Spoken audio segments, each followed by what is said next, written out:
The NBA schedule is out. Who got too much national TV love? Who got too little? Does the NBA know their own rivalries? Which game will pack the most drama? Are the OKC Thunder poised to become the next villains of the NBA? I'll ask Matt and Hayes all of those questions, plus our favorite things of the week. That's all today on Locked On NBA.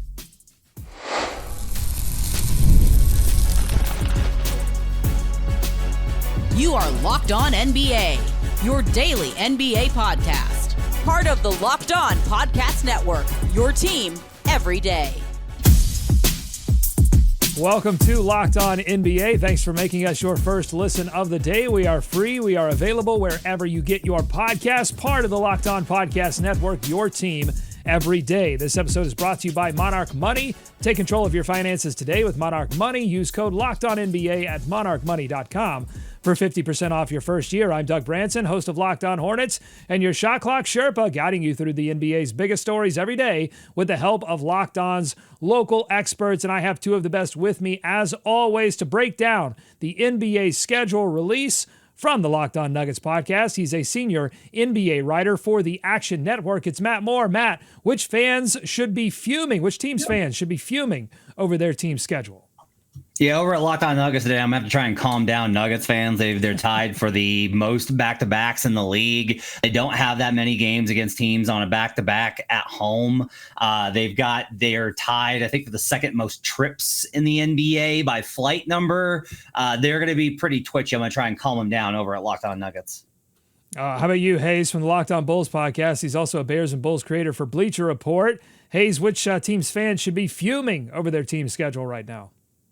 I don't think any team should be fuming, because you know why? Because no matter what the schedule is, me, Matt, and Doug are going to be covering it 5 days a week. So you should be happy we got you covered. That's beautiful. Hayes always comes with the philosophy, I feel like. So it's kind of the role here. All right, let's get into some of these storylines around the NBA schedule release. The Oklahoma City Thunder, they are tied for the most national TV games in the league. A huge spotlight for a small market team. Of course, they just won the NBA championship, so it may make some sense. Rylan Stiles of Locked On Thunder thinks this isn't just about their record, though. It's a calculated bet by the NBA that Oklahoma City is about to become the league's new must-see TV villain. The Thunder are now back in that limelight like they once were, but now lead the league in national TV games. I think that this is a bet on the NBA, on the NBA's part, betting that the Thunder are going to achieve the same heights that they did a year ago, betting against a championship hangover, betting against anything changing, and betting for the Thunder to only grow in popularity and polarization. And you need both. You're going to have people who fall in love with this team, just like what happened to the Warriors, right? You're also going to get the people, like a lot of you listening, who hate the Warriors, who hate what that era stands for, who hate, how great they were. And the NBA is betting that Oklahoma City can invoke that emotion, can invoke that passion. They're betting that Oklahoma City can be a team that you either love watching or you hate watching, but you're still watching. You're still tuning in. And I think that they're going to win that bet. How about you, Matt? Do you think they're going to win that bet? Will the OKC Thunder have the same love-hate relationship with NBA fans that the peak Warriors teams did? No! People showed up an hour and a half early to watch Steph Curry warm up. No one's doing that to watch, I guess, Shea practice grifting. No one's doing that. That's not happening. The Warriors were hated by a very vocal minority, but they were the most popular team that we have seen in the NBA since the 90s Bulls. There is nothing like how popular that team was. They were dominant, they were explosive, they were fun to watch. OKC is, I think they're fun to watch for obsessives like me, but I don't think that they are anywhere near the level of excitement that the Warriors were able to generate. That's a ridiculous take. The reason they're on the national TV the most, Hayes, is because NBC and Amazon took over, and the league has made it clear, hey, we'd like you to actually cover the game. Like, the game should matter. They won the title. It makes sense that the team that won the title should be on national TV the most, rather than just like, ooh, the shiny historical team in LA. Like, it's good that they did this, but it's got nothing to do with the Warriors. The Thunder do not generate, nobody cares that much about this OKC team. I think, but I think that where you're falling, you're comparing where the Warriors ultimately got. It took them about 3 years to get to that point. The OKC are at the onset of that. I can see the Thunder being a hated team and eventually getting there, and the NBA is just documenting that journey. I also agree, like you should cover the basketball. They have an MVP on the team. They're a team with the best record, also one of the best scorers in the league. So there's a lot of basketball reasons to cover OKC, but I think that as OKC continues to win and as they are, overexposed, that hate is going to build. I won't say that they are right now, but I definitely can see them turning into one of the most hated teams in the league because, A, they're just going to keep winning. They're going to keep adding talent. And eventually it's just going to get to the point to where they're going to become an interesting team to watch. And then people are going to get tired of them, either because of winning titles or just winning or beating their team enough. And I think that hate is building. I think it's going to get there within the next 2 years, to be honest with you, if they keep winning at the rate they have. All right, we're going to talk about rivalry games. We're going to talk about return games, but I want to stick with this national TV conversation a little bit. Hayes, which team do you think deserved more national TV love as you look at the list of teams by how many national TV games they have? This just my own personal feeling on it is I think that the Detroit Pistons definitely should be on national TV more. I think that they're going to be one of the best teams in the Eastern Conference this upcoming season, to be honest with you. I think I will always say that's more a problem that the certain teams are on too much. Mm-hmm. Like, I just don't think that some teams should be like Dallas is on 23 times. Again, I will ask, why is this happening? The Cavaliers are only on 24 times compared to 34 for the top. This is the best team in the Eastern Conference. They won 60 plus games last season. They play an exciting brand of basketball. Why? Why are the Cavs not up there? Like, this team was dominant last season. They had 15 plus win streaks. It was absolutely insane. Like, it was ridiculous what they did. They should be on TV more. The Magic should be on TV more. The Hawks should be on TV more. The smaller ones, I don't actually think that there's that many that I'm like, ooh, you should be on TV more. But the one that they're probably going to regret, I think Miami's going to be really good this year. And they're on TV 5 times. And I think Miami's going to be really good this year. So that's one I think that they're probably going to wind up regretting while we're like, oh, hey, it's the Mavericks without Anthony Davis. Again, cool. That's what I think is going to happen. I think team. Go ahead, Hayes. I was going to say another team that I think could be one of those teams that you regret not seeing on national TV more. It's going to depend about how much they're competing, but I do think the Portland Trailblazers have a case for them maybe getting a couple of more, not a whole bunch more. They're on national TV 8 times, a few 2-3 more games on national TV, to be honest with you. Well, so the flip side of this question, what you always have to ask, I think, is like, who do you take the games away from? I think there's one team that people are gravitating towards in terms of critiquing the number of national TV games that are given and how they're given, and that's the Houston Rockets, who didn't have many national TV games last year, acquire Kevin Durant, and all of a sudden have a lot, 28, tied for second most this season. Who would you take away games from? Who deserves less national TV love when you look at this list? Always the Lakers, always, every single time. Great team. They're going to be good this year. I get it, but it's just like, I'm just really tired of them getting shoved down our throats every single season, every year. It's the Lakers on TV every single week, and it's obnoxious. If we're talking about from the basketball perspective, though, Boston being at 25 seems optimistic. Like, I'm higher on the Celtics than most people are, but a lot of people think that they're going to be a lottery team. And I get it. They won the title 2 years ago, and maybe Tatum comes back this year. But to me, I can't really justify the Celtics being tied or in that kind of second tier group where, Houston's got 28, Boston's got 25. Houston needs to be on. Houston's exciting, young, and they got KD. Like, they're arguably the second best team in the West. I'm just taking Hayes' talking points here. But to me, I think that Boston probably needs to be way further down on this list, along with, of course, Dallas. Hayes.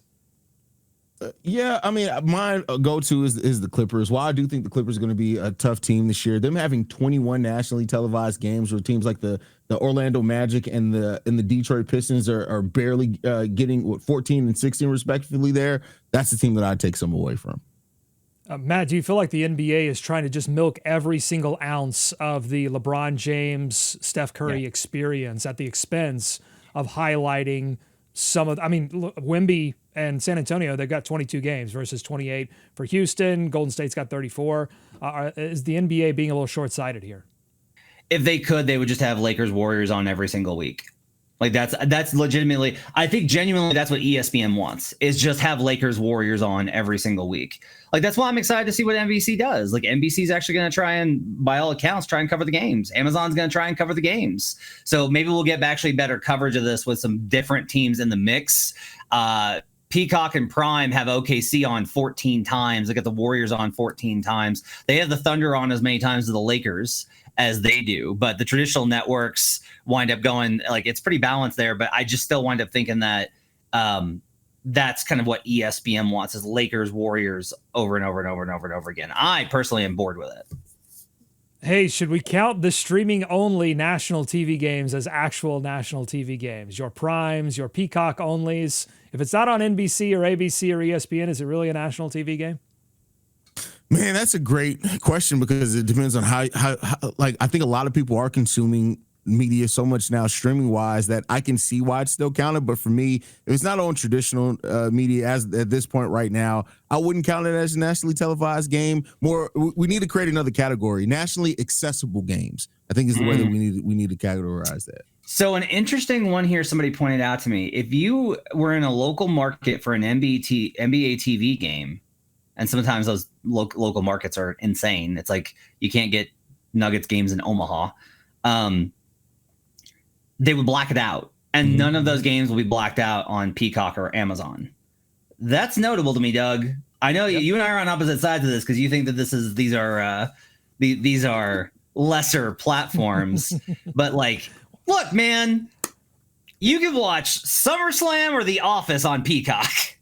No, but by subscriber count, I mean, it's just factual. I mean, these places are going to be less viewed, or at least less accessible than some of these other locations typically were. I think until these sports are exclusive on there, and then people start going to them. That's why they pay so much for the rights deals. Good point. That's the way to get them to pick up these streaming options.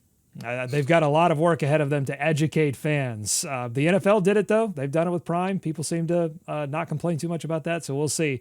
Coming up on Locked On NBA, we'll shift our focus to the best rivalry games this season and the best return games. Plus, can anyone rest in the West? We'll hear from Locked On Lakers on that, and we'll preview round 2 of our tournament of moves to decide the best signature move in NBA history. A lot of show to get to. Let's do it.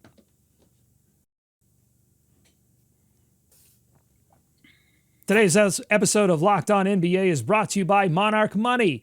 Most people can't name all their financial accounts or even what they're worth, whether it's your 401k, properties, investments. And when you don't have the full picture, you can end up leaving money on the table. That's why there's Monarch Money. It's an all-in-one personal finance tool that brings your entire financial life together in one clean, easy-to-use interface that's on your laptop or on your phone. Monarch does the heavy lifting for you so that you can link all of your accounts in minutes, see clear data visuals, get smart categorization of your spending, and finally, feel in control of your money without ever touching a spreadsheet. Monarch makes it simple to review finances with your partner. That's where it's helped me the most. We can both see budgets, goals, and spending activity all in one place. Don't let financial opportunities slip through the cracks. Use code LOCKEDONNBA at monarchmoney.com in your browser for half off your first year. That's LOCKEDONNBA at monarchmoney.com, 50% off your first year. Use that code. More Locked On NBA ahead.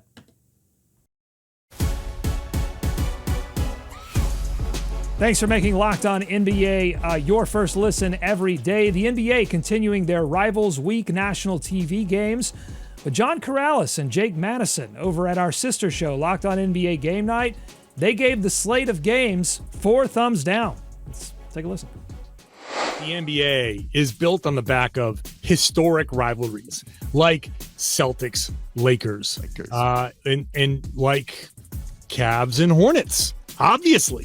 Duh, right? It's like, yeah, of course. Rockets-Pistons storied NBA rivalry. Oh, my God. The point is here, there is no Lakers Celtics. I have nothing against trying to build new rivalries with teams, with young guys that will be there for a while, and you're theoretically, and you can kind of build that up as a regional rivalry that you can sell year after year after year. no problem. It's a marketing thing. Rivalries are just marketing things anyway. So fine, no problem. But Cavs Hornets, is that the best you can do? Okay, so they don't like it. How about you, Hayes? When you look at the slate of NBA rivalry week games, are you happy, excited, confused? How do you feel? The rivalry week games have always been weird to me. Like, there are always those ones that are historic rivalries that do make sense. But since they started really kind of promoting this, they've tried to make new rivalries. Like, for example, Doug, our franchises were up against each other in rivalry weeks for years. And like, there's no rivalry between the Hornets and the Bulls. The connection there was the Ball brothers, right? Yeah. So like, I think that this could be something for the NBA, but I do think they have to either right now rely on the historic rivalries or the rivalries that have built up over playoff series or whatever else. Everything isn't a rivalry. Even teams that just don't like each other aren't necessarily rivals. I think that right now the fact that there is a rivalry week is a good marketing ploy. The slate just needs to be a little bit better. Well, Matt, really quickly, I was going to mention that I'm not sure if John Corrales or Jake Madison have brothers, because anyone who's got a brother knows that even if you're on the best of terms with your brother, there can be a little bit of rivalry, and that's the Cavs-Hornets connection with Lonzo Ball moving to the Cavs, and then, of course, the Thompson twins. That's the connection on the Rockets-Pistons game. But I don't know if you have a brother or not, Matt, but what say you on the Rivals Week matchups? I have a brother, and he doesn't belong on national TV versus me either. I think that this is the stupidest thing imaginable. And this is where it runs straight into player culture. If you're going to, because they clearly geared this around players, right? Like superstar or names stuff like Amen and Asar and Lonzo and LaMelo. But one, you needed brothers that actually were on the same competitive level. If you had two elite level players, okay, but like most people don't know who even Amen is yet, let alone Asar. And lots of people know LaMelo if they're 22 and watched him on TikTok 3 years ago, but like now no one cares. It doesn't make any sense. There's lots of great rivalries you could go for here. This is the biggest bummer to me with Halliburton's injury from a schedule perspective, because you know what they should have done for rivalry week? It should have been everyone hates the Pacers week. Monday should have been them versus the Cavs, Wednesday versus the Bucks, and Friday versus the Knicks. But instead they put them versus the Thunder. They're going to get waxed. What are you doing? Put them versus the Knicks. The Knicks hate that team. They've knocked them out twice. The Pacers could still beat the Knicks. It makes zero sense. At least they didn't put Sixers versus Nuggets on here, because we know how that one's going to go after seeing Embiid never being able to play in those games. There are good rivalries. Why didn't you find this? If you want to go the historical angle, the Warriors are good, the Cavs are good. Throw Cavs-Warriors on there. No, it's not LeBron versus Steph, but you're not doing that either because you're saving it for opening night. It makes no sense to do it this way. There are teams that have bad blood. OKC and Houston have a long history of being entangled. Yeah. And not including OKC Houston is unimaginably stupid to me. I hated this part of the schedule. So I agree with a lot of your points there, Matt, but I do like the idea of a Rivals Week. I do think the execution is off, but not in the same way that John and Jake do. I'm curious, NBC only has 2 cracks at this. It's a doubleheader on January 20th, and I wonder if that's don't they have the All-Star weekend? Like, I wonder if there's just like some things you get more of and less of in terms of your package. So if NBC gets this thing next season, I would love to see some old school 90s NBA on NBC rivalries that they could then package together and just, do a little bit of nostalgia play there. So some, Bulls, Knicks, those kinds of things, Heat, Knicks, those Eastern Conference ones. I'm sure there were a lot of Western Conference ones as well. But I grew up in the East. But I want to see some of that too. I think that could juice this a little bit more in the future. Yeah, I mean, there are rivalries. Like, look, Spurs Mavericks have a long established history, right? Now, Houston, San Antonio have a long-established rivalry, but I think the problem is just that Wemby's not quite there. Like the Spurs, you're just rushing it a little bit. You're like, it's rivalry week, and we get a Victor Wembanyama. No, you need to approach this authentically, right? With what are teams that genuinely dislike each other? And actually, here's a sneaky one that like this is not how they think about this because they don't want to put the Suns on because they don't think that the Suns are going to be very good. You know what a great one would be? Pistons versus Suns. Cade Cunningham and Jalen Green, those guys are rivals. Put those two into a competition and see what happens. Hayes, do you have a sneak rivalry game that they could have included here?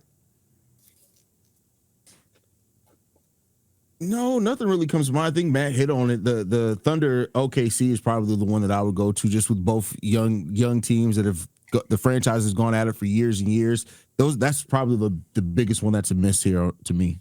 The other one that I think is criminal that is missing is why are the Clippers not playing at Toronto? James Harden versus Toronto Nightlife is an epic matchup that we need to see the results of. Well, in that case, I mean, in Rivalries week, could they just put Zion versus calories? Like, could that just be a? What's the best food? Yeah, the best food city. Luka and Zion and a weight off. Oh boy, here we go. All right, let us know what you think on YouTube. YouTube.com/@LockedOnNBA. When we return to Locked On NBA, we will talk about the best return games. We've got Rockets, Thunder, Bucks, Pacers, Rockets, Suns, Lakers, Mavs. All the return games. We'll talk about that on the other side. Plus our favorite things of the week because it's Friday. Stick with us.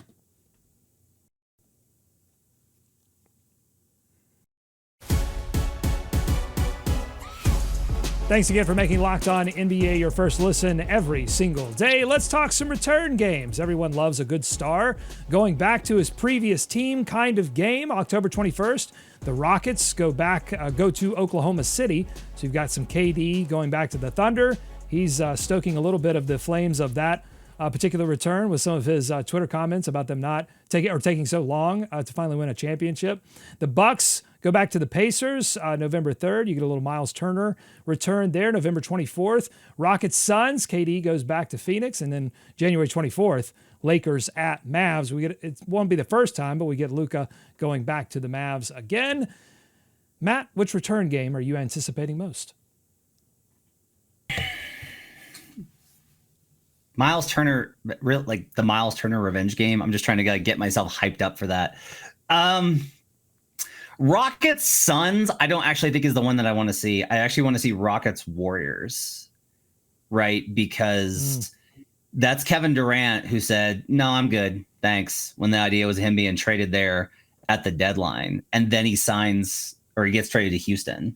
Like that one's a little interesting to me from that perspective. I am very bored with Luka back to we already saw Luka back to Dallas. Dallas isn't a contender. This doesn't matter. I don't care anymore. I don't care. Oh man, Nico Harrison looks awkward in a corner. Ooh, I've seen it. I've seen this movie. I did not need sequels to Lakers Mavericks. It's done. It's over. Let's move on. But Rockets at Thunder opening night, KD being in the building to watch that banner go up, chef's kiss. Absolutely incredible.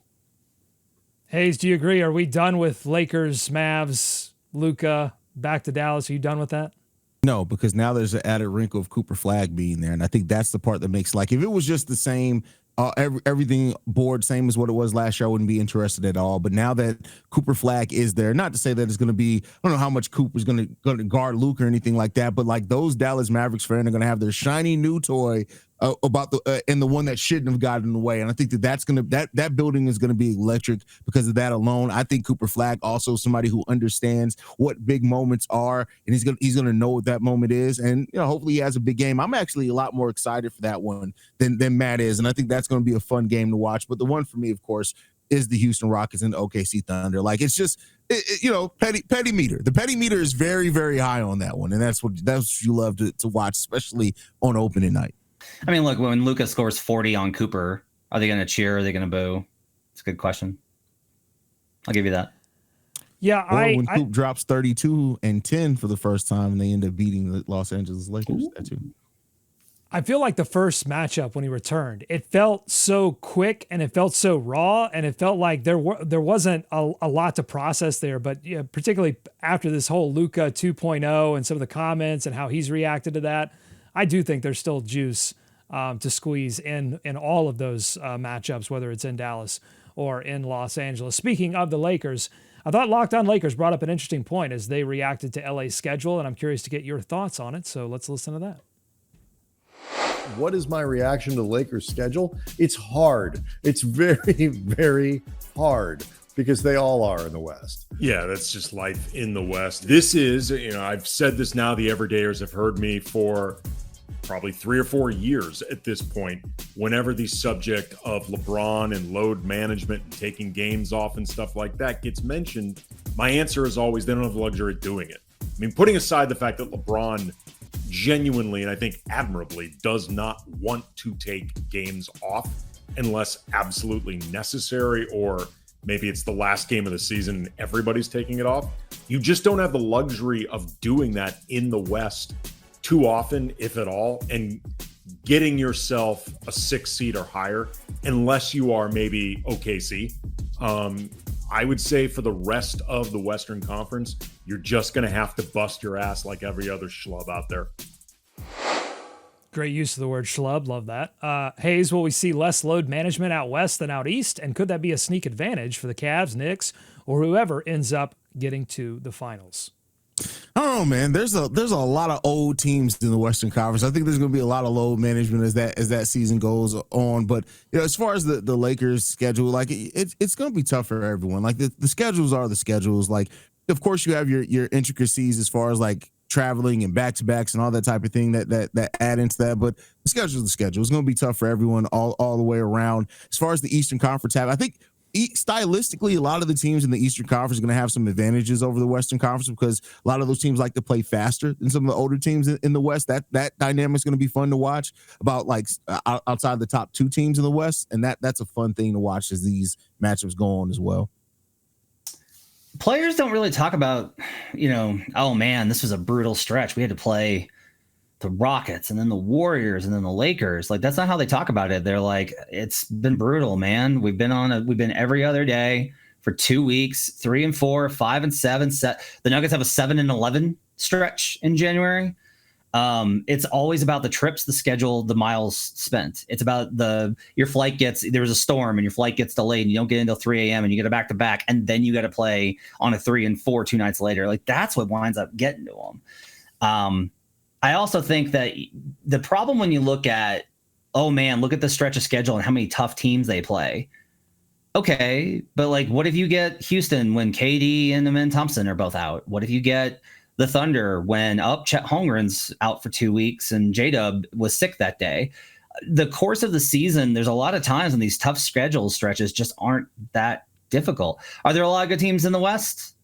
Yeah, pretty good. I don't think this Western Conference is elite the way we've seen it in other years. I just think it looks that much better compared to the East because of the injuries.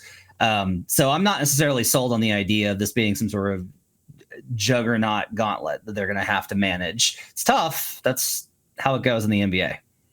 Nothing is tougher than our Locked On NBA Tournament of Moves, which we are in the second round of voting.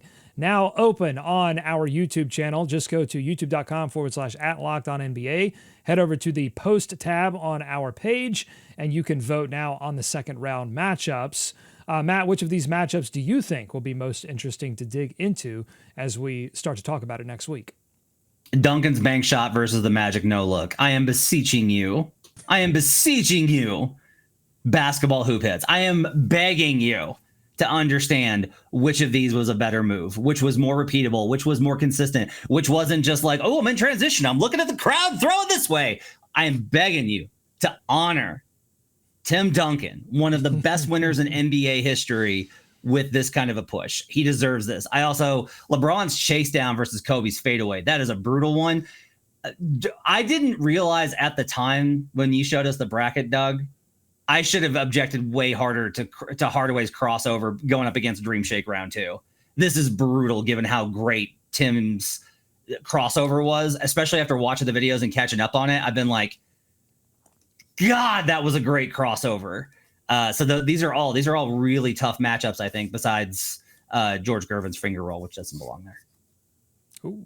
Yeah, all right. They're all really good matchups. I think the one I'm looking forward to the most, selfishly, is how the MJ post fade away and the shake and bake are voted on. I think that's going to be a fun one to get voted on there. And then the one leg shot for Dirk in the Shaq in the second round too. just how the people. I know which way I'm going to go vote on it, but I'm interested to see how the people vote on that one. I think how the reverence that they hold each player and in each move, and how they view the physical dominance of Shaq versus Dirk and just the finesse that he had with that shot as well. Right now, the vote is very close between the chase down block and Kobe's fadeaway. I mean, it's within percentage points. It's not as close on the no-look pass versus the bank shot. Right now, Magic leading 64-36. But there is plenty of time over the weekend to get your votes in, and then Matt and Hayes will have their say as we start to talk about these things next week. Luka Doncic wasn't really referencing our tournament, but he did have his say in a way when he was on a Chinese video sharing app stream and was asked which signature move he'd want most. Would you like to take a guess if you haven't seen this already? Would you like to take a guess at what his answer was, Matt? The hefty tornado? Oh, my God. No, incorrect. Hayes. Sorry. Jordan's post fadeaway. No, it's Dirk's one-legged fadeaway. He liked the Euro. Of course, like the Euro one-legged fade, which he already kind of does. He has a little bit of that, yeah. Okay. What would you say? He's about 90% there? Yeah, I mean, it's going to be interesting to see like what move people associate Luka with most when it's all said and done. If it's that, I mean, I think the distinguishing thing between his and Dirk's, Dirk certainly did it from three, but not as often as. Yeah. I associate it more with the mid-range than I do Luka, who can shuffle back, shoot off one leg from three. He can hit that one from the corner, fading out of bounds, which is just nuts. That's an absolutely berserk shot. Okay, but it is Friday, so we do our favorite things of the week. Want to make sure we each get an opportunity to get one in. Hayes, your favorite thing of the week? Favorite thing of the week is the Philadelphia 76ers being one of the teams with the most back-to-backs on the season. And the way that it was, the picture that was tweeted with that was Paul George talking to Joel Embiid. And just in my mind, I know it's a completely different reference, but like I can just imagine Paul George and Joel looking at themselves like, really, NBA? Really? The two players who may not play back-to-backs for quite a while. It's funny. Philly fans suffer. There you go. Mine is not as petty, but it is a Sixers thing. Tyrese Maxey was on a live stream requesting from folks advice on how to use a can opener. And that was very endearing to me because I have a really weird can opener. It works very well, but no one in my house can figure out how to use it but me. It's the top can ones? opener. Yeah. They're way better.